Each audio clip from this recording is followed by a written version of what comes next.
Yomon odamga taraf yo'qdi, ichi qora odam bor, dunyoga qora nazarda qaraydi. İçi lola odam, ichi gul odam dunyoga gul bo'lib qaraydi. İçi qora odamga hamma yomon ko'rinaveradi.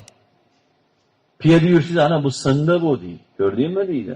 Mana bir kun ichim og'ritadi deydi, mana mashina sotilib ketdi deydi. Zo'r mashina minsizlar, bu qorong'urda bu deydi. Ko'ryapsizmi nimaga?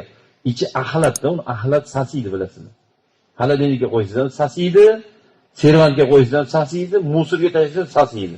Odam, musulmon odam içi unaqa bo'lmasligi kerak. Musulmon musaffo shaxs bo'ladi. Musaffo degani sof, sof degani toza, sof suv degani hech qanaqangi bemaza bas, sho'rbas, bir ichsa maza qiladigan suvni sof suv deydi.